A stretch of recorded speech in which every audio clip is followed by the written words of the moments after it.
Magandang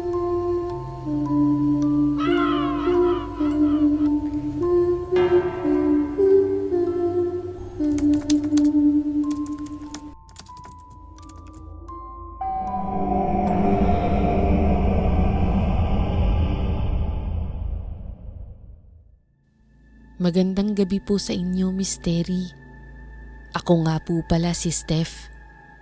Isang buwan na po akong nakikinig sa inyong channel at natutuwa po ako rito. Kasi kahit nakakatakot ang tema ng storya nyo, meron pa rin kayong sinisingit na good vibes dito. Nalalapit na po ang undas o araw ng mga patay, kaya naalala ko ulit si tatay. Ganitong panahon po kasi siya na maalam sa amin ni nanay at ng kapatid ko. Marami pong kwentong katatakutan si tatay.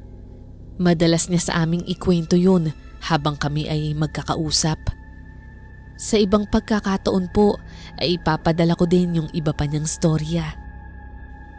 Pero sa ngayon po, ang ilalahad ko munang kwento ay yung storya ni tatay nung kanyang kabataan. Nagpaalam din ako kay nanay na ipapadala ko yung storya ni tatay sa inyo, Miss Terry. Natuwa naman siya at hihintayin niya daw itong maiere kung sakali. Ang pangalan nga po pala ni tatay ay Ricardo. At ito po ang kanyang kwentong kababalaghan.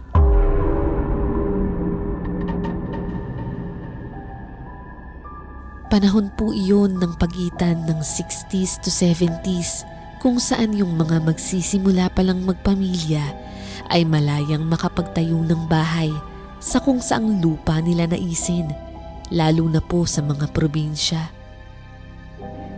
Binatilyo ho noon ang tatay ng mga panahon na yon at kasama pa ho niya ang kanyang mga magulang. May bagong dayo pala dyan sa atin, ano? Aba talaga, parami ng parami yung mga naninirahan dito sa atin. Kaya nga dapat magbakod ka na para alam nila yung sakop natin. Mahirap na, baka biglang tayuan na lang yan. Sige, kailangan ko nang simulan yan. Ikaw nga, Ricardo, tulungan mo ako mamayang magtulos ng mga kawayan. Sige po tay, pagka-uwi ko po galing ng eskwela. Kapag pumapasok si tatay sa eskwela, ay nadadaanan niya yung bagong tayong maliit na bahay na gawa lang sa kahoy. 2 tao lang pala ang nakatira doon at parang mga bata pa rin ito. Yung babae ay buntis base sa umbok ng kanyang tiyan. At yung lalaki naman ay may kapayatan pero mukhang makisig naman. Kapag gabi ay si tatay lamang daw ang naiiwang mag-isa sa kanilang bahay dahil sina lolo at lola daw po ay namamakyaw ng mapapanindang isda sa palengke. At ang kapatid naman niya ay nakatira sa kanilang tiya na malapit sa pinapasukan nitong kolehiyo. Kaya minsan raw kapag nakaalis na sila ay saka lang daw siya makakatambay sa labas ng kanilang bahay.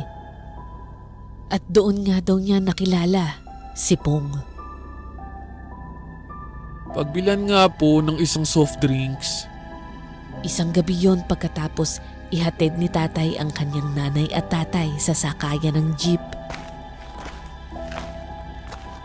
Matagal na kayo dito, tol? Ako ba? Oo, matagal nang nakatira dito yung magulang ko. Hindi pa ako sinisilang, nandito na sila.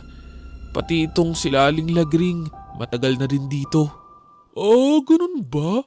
Bago lang kasi ako rito, kaya kinikilala ko lang yung mga tao.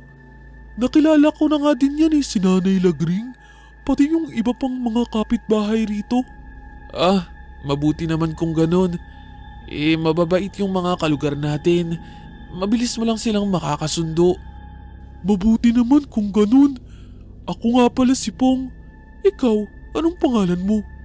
Ricardo naman ako, pero tawagin mo na lang akong Rick. Diyan ako nakatira sa katabing bahay nyo. Oo, nakikita ko nga kayo dyan. Asawa ko naman yung kasama ko, si Janet. Doon na nga po nagsimula yung pagiging malapit ni tatay at ni Pong. Halos magkaedaran lang sila, Misteri. Nasa 14 si Tatay Rick noon at nag-aaral ng high school. Samantalang si Pong naman ay nasa 17 na. Pero ang kwento raw ni Pong ay maaga silang nagsama ni Janet. Gawa ng nabuntis niya agad ito. Kaya napilitan silang magtanan at napadpad nga sila sa lugar na yun. Halos araw-araw silang magkausap ni Pong. Pagkatapos niyang maghatid sa kanyang nanay sa sakayan, ay tatambay na daw agad ang tatay sa tindahan ni Aling Lagring. Lagi rin daw siyang nililibre ni Pong ng soft drinks at mga chichirya. Ngunit ang ipinagtataka raw po ni tatay ay kung paano si Pong nakakapanlibre ng halos araw-araw, samantalang hindi niya naman daw ito nakikitang nagtatrabaho o mayroong pinagkakaabalahang negosyo. Salamat sa libre ha. Gabi-gabi na ata to. Hindi ka ba nauubusan ng pera? Yun ba? Wala yun. Sakto lang naman yung pera ko. Matanong lang. Anong trabaho mo? Wala akong trabaho. Pero gusto mo bang malaman kung paano ako nagkakapera? Ay nako, kung masamang bisyo yan o galing sa masama, wag mo na lang sabihin sa akin. Sira, anong tingin mo sa akin? Adik? Inuunahan lang kita. Pero ano nga ba talaga yung pinagkakakitaan mo? Hindi ko ito maituturo sa'yo dahil hindi naman matututunan yun. Kaya nga, ano ba yun? Halika, sama ka sa akin. Nung gabi daw na po yun, ay isinama ni Pong si tatay kung saan siya nakakakuha ng pera. Mahaba-haba ang nilakad nila at nang marating nila ang lugar, ay ikinagulat yun ni tatay. Ano to? Lamayan? Oo, dito ako pumupunta kapag gabi. Anong gagawin natin dito? Dito tayo sa saklaan. At nag-umpisa nang tumaya si Pong sa saklaan. Maraming mga parokyano ang tumataya. Yung iba ay nakatupi pa yung papel na pera. Habang si Pong ay sa isang baraha lang tumaya. Pagkatapos nun ay tumama agad si Pong. Nagulat daw ang tatay, Misteri, dahil parang alam na alam ni Pong kung anong baraha ang tatama sa saklaan. Inabot sila ng 2 oras at lahat ng barahang tinayaan ni Pong ay tumama. Hanggang sa napagdesisyonan na nilang umuwi dahil may pasok pa ang tatay kinabukasan. Binigyan ni Pong ang tatay ng balato noon. Basta't wag daw niya itong ipagsasabi kahit kanino. Hindi naman na itanong ni tatay kung bakit lagi itong panalo. Inisip na lang daw niya na baka swerte lamang ito nung gabi na yun. Magsimula nga noon, Misteri, kapag sumasama si tatay kay Pong sa pagsasakla niya, ay hindi na raw humihingi ng baon sa eskwelahan si tatay sa kanyang mga magulang. Nakakabili na din siya ng mga gusto niya sa tindahan ni Aling Lagring, na ipinagtaka naman ng mga magulang niya. Himala ata at madalang ka nalang humingi ng pera at baon sa amin, Rick. Hindi ka tulad noon, miski pang bubble gum mo inihingi mo sa amin. Nakakaipon lang naman, Hunay. Hoy, ikaw naman, Hener. Pinibigyan mo ba itong anak mo ng palihim, ha? Bakit ko naman bibigyan ng palihim yan, Aber? Ano yon, suhol? At wala naman akong ekstrang pera dito. Lahat ay kinukuha mo. Magsabi ka nga, anak. Saan mo ba talaga nakukuha yung pera mo? Wala nga po, Nay. Nakakaipon lang po talaga ako. Malaman lamang ko lang kung saan ka kumukuha o nangungupit dyan. Lalabas kang nakahubo, tingnan mo lang. Nonoy naman, akala mo sa akin nangungupit? Ganoon na nga, ang naging eksena ni tatay at ni Pong gabi-gabi, Misteri. Pagkatapos maghatid ni tatay sa sakayan sa kanyang mga magulang, ay hihintahin niya na si Pong sa tindahan at sabay na silang aalis para maghanap ng mga lamayan at tumaya sa saklaan. Walang gabi o oras na nakita si tatay na natalo si Pong sa saklaan. Madalas nga raw ay 5 lamang ang puhunan nila noon, pero kapag uuwi na ay nakakapag-uwi sila ng 100. Noong panahon daw po na yon, Misteri, ay malaking halaga na ang ganoong pera. Kaya nung isang beses na uwi nila noon ay hindi na napigilan ni tatay na magtanong kay Pong tungkol rito. Pong, ang galing mo naman. Parang hindi ka pa natatalo ni isang beses sa lahat ng tinayaan mo ah. Oo nga eh. Kaya minsan kapag may pera ka dyan, kung saan ako tumaya, bumakas ka dun ha. Hindi, ayokong subukan yung sugal. Ikaw bahala. Wala namang pilitan. Basta kung sakali lang na gusto mo, wala kang pagsisisihan. Siguradong panalong taya mo. Pero matanong lang, paano mo nalalaman na tama yung tatayaan mo? Diba? Sabi ko naman sa'yo, umpisa pa lang, hindi mo matututunan yun kung paano.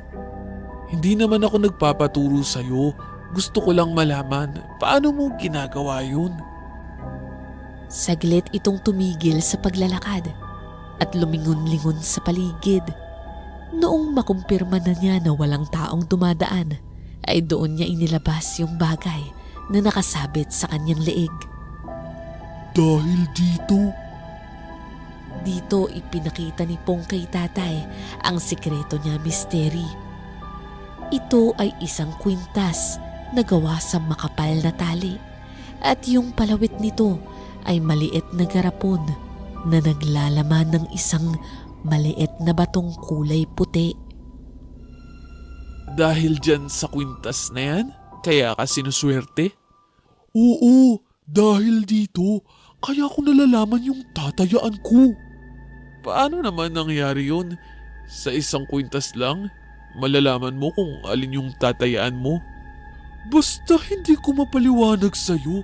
Basta ang alam ko, dahil dito yun. Eh saan mo naman nakuha yung bagay na yan?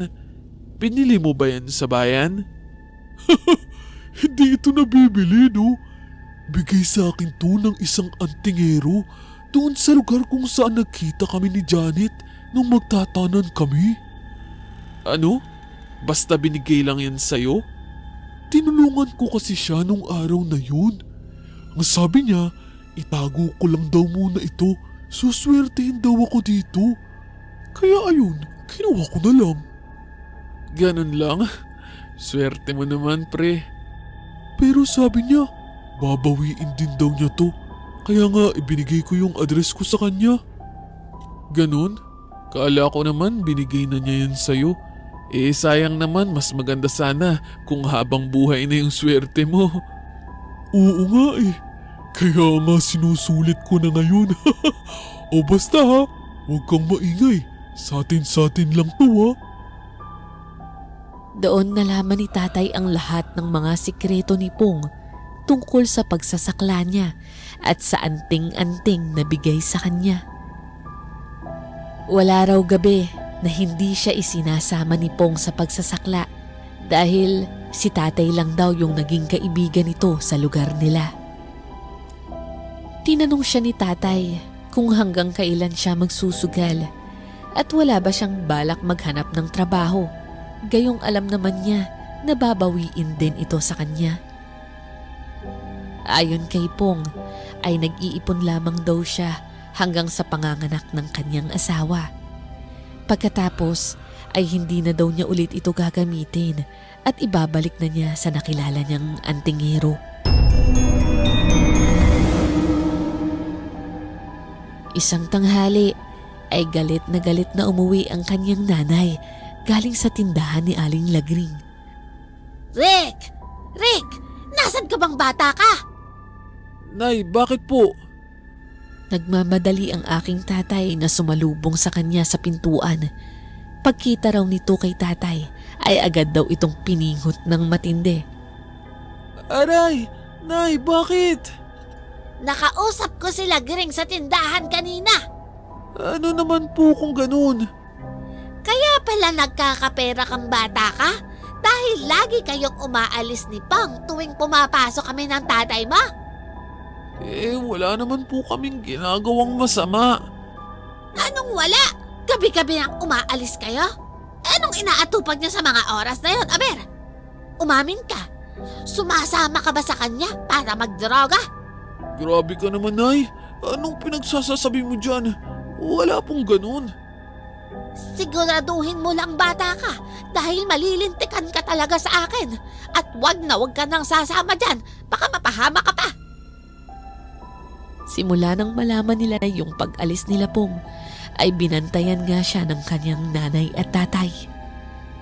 Hindi daw sila pumasok nung gabi na yun upang makasiguro na hindi makakasama si tatay rito.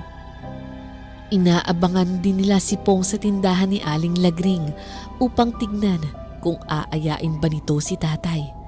At kung makita nila na umalis na ito, ay tsaka lamang sila papasok. Gaya ng dati, ay nagpatid sila sa sakayan. Sinubukan naman ni tatay na silipin si Pong sa tindahan, ngunit wala na nga ito roon. Marahil ay hindi na siya mahintay pa at dumiretso na sa saklaan. Nung gabi raw na yun, ay matagal silang nag-abang ng jeep dahil sa ginabi nga sila masyado ng pag-alis. Sige na, Rick. Mauna ka nang umuwi ng bahay at baka lalo ka pang gabihin. Sige po, Nay, Tay. Mag-ingat po kayo. Diretso na sa bahay, ha? Itatanong ko kay Lagring kung umuwi ka talaga ng bahay. Opo, uuwi agad ako. Iniwan na nga po sila ni tatay sa sakayan ng jeep at dumiretso na raw ito sa pag-uwi. Habang naglalakad ay nanghihinayang nga daw si tatay dahil sa hindi nakasama kay Pong ng gabi na yun. Ngunit nang palapit na daw siya sa kanilang bahay ay namataan niya si Pong. Nakatayo ito sa pintuan ng bahay nito at parang hirap ito sa pagtayo. Napansin din daw ni tatay na madungis ito. Ang mga paa at binti ay maputik. Yung pantalon niya rin ay maraming talsik ng dumi. Pawis na pawis ito at magulo ang buhok. Uy, Pong. Hindi ako nakasama sa'yo. Bantay sarado ako nila tatay at nanay eh. Kinagalitan kasi ako dahil nalaman nilang umaalis ako gabi-gabi. Bakit nga pala ang aga mo atang umuwi ngayon? Katahimikan lamang yung sagot ni Pong. Nakatingin ito sa malayo at humihinga ng malalim. Uy, Pong. Anong nangyari sa'yo? Wala. Umuwi ka na ng bahay. Bukas na lang tayo mag-usap. Mystery. Parang iba raw yung boses ni Pong noon. Parang may subo-subo sa bibig, ngunit pinipilit pa ring magsalita. Ganon po yung tipo ng boses at pananalita niya ng mga oras na yun. Kaya parang nag-alangan na raw si tatay na kausapin ito. Kinabukasan ay naalimpungatan ng tatay sa paggising sa kanya ng kanyang nanay. Dinig na dinig din daw niya yung mga sigawan ng mga kapitbahay sa labas. Nay, bakit ang ingay sa labas? Anong nangyayari? Si Janet, yung asawa ni Pong, patay na. Ha? Ano po? Bakit po? Si Pong, nasaan? Walang nakakaalam kung anong nangyari. Wala rin si Pong. Hindi malaman kung saan nagpunta. Ano? Alam kaya niyang nangyari sa asawa niya? Nagmadali raw si tatay na makalabas ng bahay para tignan yung bahay nila Pong. May mga pulis na doon pero hindi pa nakukuha yung bangkay. Hinarang na rin ng mga pulis ang sakop ng bahay nila upang wala nang makagulo sa investigasyon. Pero base sa mga sabi-sabi ng kapitbahay, ay wasak na wasak daw yung tiyan ni Janet Misteri. Nawawala rin daw yung bata sa sinapupunan nito. Base raw sa isang witness, nakarinig daw siya ng may sumisigaw sa bahay nila Pong. Sumilip raw siya mula sa kanilang bintana at nakita niya si Pong na biglang lumabas at puno ng dugo. Tumakbo raw ito patungo sa likod bahay nila. Ayon kay tatay, ay hindi raw siya makapaniwalang nagawa ni Paul yun sa mag-ina niya. Dahil sa pagkakaalam daw ni tatay, ay mahal na mahal daw ni Pong ang mga ito. Kaya nga raw po ito nag-iipon ay para sa panganganak at gamit ng bata. Kaya imposibleng papatayin niya lang ito ng ganoon na lamang. Bukod ron, ay karumal-dumal din daw ang pagkitil sa buhay ni Janet. Kaya lalong hindi lubos maisip ni tatay na si Pong ang gumawa noon. Pero naalala rin niya ang huling pag-uusap nila kung saan napansin niya ang pagbabago sa kilos at pananalita nito. Nakatayo siya noon sa gilid ng kanto nila nang may isang lalaki ang tumapik sa kanyang balikat. Paglingon ni tatay ay 3 malalaking lalaki ang nasa likuran niya. Hoy, namumukan kita. Ha? Bakit po? Sino po kayo? Ikaw yung lalaking kasama ng lalaking tumataya sa saklaan namin gabi-gabi. Sa pagkakataong yon, hindi raw nakasagot si tatay sa tanong nito. Siguro, kasabwat ka nun sa bandaraya sa saklaan namin, no? Ha? Hindi po. Sinasama niya lang naman po ako. Wala po akong kinalaman doon. Saan nakatira yung lalaki na yun? Tandang-tanda ni tatay na napaluha pa siya ng mga oras na yon. Sabay itinuro niya ang bahay nila Pong. Nakasalukuyang inilalabas ang bangkay ni Janet. Diyan po siya nakatira. Ang sabi nila, pinatay niya daw yung asawa niya. Halatang nagulat ang lalaki sa kanyang nalaman. Kaya binalaan na lang nito ang aking tatay. Huwag na kitang makikita sa saklaan, ha? Kung nagkataon, 2 kayong nabugbog ko. Binugbog? Kung ganun, kaya pala hirap maglakad si Pong kagabi dahil sa kanila. Sa isip-isip ni tatay noon, hanggang sa tumalikod na nga sila. Ngunit ang isa ay nagpaiwan pa at saka bumulong kay tatay. Matindi yung kaibigan mo. May anting-anting pala, kaya nanalo sa saklaan. Nung sinunda namin binugbog namin at kinuha namin lahat ng perang napalanunan niya. Nakita kong may nakasabit sa leeg niya. Aba, nung subukan namin kunin sa kanya, nilunok ba naman yung bato para lang hindi namin makuha? Sabihin mo dyan sa kaibigan mo, babalikan namin siya at kukunin namin sa kanya yung bato na yon. Nakita ng lalaki na parating ang aking nanay, kaya agad na itong umalis. Tumalikod na lamang ito at naglakad na silang lahat palayo. Makalipas ang ilang linggo, ay nakalimutan agad ng mga tao yung nangyari sa bahay nila Pong Misteri. Wala na rin pong tumira doon sa bahay nila. Hanggang sa isang araw, habang bumibili raw si tatay sa tindahan, ay may isang matandang lalaki ang lumapit at nagtanong sa kanya. Iho, magandang hapon sa'yo. Maaari bang magtanong? Magandang hapon rin ho. Ano ho yun? Dito ba itong address na ito? May ipinakita itong papel kay tatay na may nakasulat na address. Tama ho kayo. Dito nga po yan. Ito pong buong kalsada pong ito. Mabuti naman. May kakilala ka bang lalaking binatilyo na matangkad at may kasamang babae na buntis? Bata pa rin yung babae. Sabi kasi nila dito raw sila nakatira. Agad raw pumasok sa isip ni tatay na si Pong at Janet ang tinutukoy nito. Si Pong po ba ang hinahanap nyo? Oo. Pong nga ang pangalan niya. Alam mo ba kung saan siya nakatira? Wala na po sila dito. Ganoon ba? Saan ko kaya sila matatagpuan? Hindi ko po alam eh. Kayo po ba yung antingero na tinutukoy niya? Hindi raw agad nakasagot ang matanda misteri. Bahagyang lumayo ito ng konti sa tindahan kung saan walang makakarinig at doon niya kinausap si tatay. Anong alam mo sa akin, iho? Wala naman ho gaano.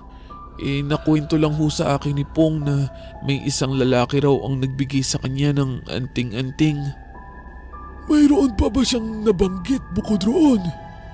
Ang sabi niya, swerte daw ito. Kaya ginamit niya to sa pagsasakla. Pero nabanggit niya din na balak niya daw itong bawiin sa kanya. Ganoon ba? Tama. Babawiin ko na nga sana ito sa kanya. Kaya ako na parito. Ang kaso nga ho, wala na siya dito. Pati yung asawa niya na si Janet. May nasabi ba siya kung saan siya lilipat? Ang totoo po niyan, Manong, patay na si Ate Janet. At sabi po ng nakakita, si Pong daw po ang pumatay sa kanyang asawa at kinuha raw nito yung bata sa loob ng kanyang tiyan. Banaag raw ni tatay ang pagkagulat at panlulumo ng lalaki sa mga narinig nito. Marahil ay gusto nitong mabawi yung pinahiram niya kay Pong. Aalis na sana ito pagkatapos marinig ang balita. Pero nang mabanggit ni tatay ang nangyari kay Pong nung gabi bago mamatay si Janet, ay nagkaroon ito ng interes dito. Pero bukod ron may nangyari po kay Pong nung gabi bago yung krimen. Talaga? Anong nangyari? Maaari ko bang malaman? Lagi niya po kasi akong kasama sa pagsasakla. Pero nung gabing yun, hindi ako nakasama sa kanya dahil sa pinagbawalan ako ng mga magulang ko. Kaya wala ho akong ideya noon sa nangyari sa saklaan nung gabi na yun. Pero kinabukasan po may lumapit sa akin na 3 lalaki at hinahanap si Pong. Bakit naman nila hinahanap si Pong? Ano ang kaugnayan nila rito? May atraso daw ito sa kanila. Dahil sa pandaraya nito sa saklaan, malaki daw yung nalugi nila. Sinundan nila si Pong pagkatapos manalo nito at kinuha ang lahat ng pera sa kanya. Bukod ron binugbog pa nila to. Nung makita nila yung kwintas na suot ni Pong, naghinala nga sila na yun yung dahilan kung bakit laging nananalo si Pong sa saklaan. Kaya sinubukan raw nila tong kunin. Ayon sa lalaki, nilunok daw ni Pong yung bato sa loob ng palawit. Hinahanap nga rin nila si Pong Gusto pa rin kasi nilang makuha yung bato dito. Nabigla yung lalaki sa narinig niyang kwento. Napahawak ito ng ulo niya at tila ba nag-aalala. Dito raw ay nagkwento na din ito kay tatay sa mas kabuoang pangyayari. At yung narinig daw ni tatay ang lubos na nagpatayo ng kanyang balahibo. Isa akong antingero, pero ang magulang ko ay mga aswang. Pilit na ipinapasa sa akin ng aking ina ang mutya ng aswang, pero hindi ko ito tinatanggap. Noong mamatay ang aking ina, ay inilagay ko sa maliit na bote yung mutya na naiwan niya. Pero hindi natatahimik ang bangkay ng aswang hanggat hindi pa naisasalin yung mutya sa susunod na magmamana nito. Kaya tuwing gabi ay bumabangon ang bangkay nito sa likod bahay namin upang hanapin ang mutya. Kaya gabi-gabi akong nagbabantay sa lupa namin para pigilan ang pagbangon ng bangkay ng aking ina. Ibinigay ko kay Pong yung mutya sa pag-aakalang mailalayo niya sa amin yung bagay na ito. Pero nitong nakarang mga gabi, ay napansin kong hindi na bumabangon ang bangkay ng aking ina sa lupa. Ang buong akala ko ay naging matagumpay ang paglayo ko ng mutya sa bangkay ng aking ina. Pero mali pala. Naisalin na pala ito sa katawan ni Pong. Ano? Anong ibig niyong sabihin? Ano nang nangyari kay Po ngayon? Sa kasamaang palad, iho. Aswang na ngayon si Pong. Sa kwento mong nilunok niya ang mutya, nakatitiyak ako na nasa katawanan niya ito. Ang nangyari sa asawa niya ay isang indikasyon na ganap na siyang aswang. Hindi niya kayang pigilan ang paghahanap niya sa laman at dugo, kaya kahit ang mag-ina niya ay nagawa niyang paslangin. Kung nasaan man si Po ngayon, ay mahihirapan na tayong malaman yun. Mailap at magaling magtago ang mga aswang. Sana ay wag mo nang ikwento pa sa iba itong nalalaman mo, iho. Hindi ko akalain na sa isang gabing hindi ko siya nasamahan, yun na agad yung nangyari sa kanya. Kawawa naman yung kaibigan ko. Mas mabuting ang ganoon na lang ang nangyari. Dahil kung nagkataong kasama mo siya nung gabi na yun, ay baka ikaw pa ang kauna-unahan niyang biktima. Tanging ngiling ko lang sa'yo ay itago mo na lang ang nalalaman mo at huwag mo na sanang ipagsabi pa kahit kanino. Hindi ito maiintindihan ng ibang tao.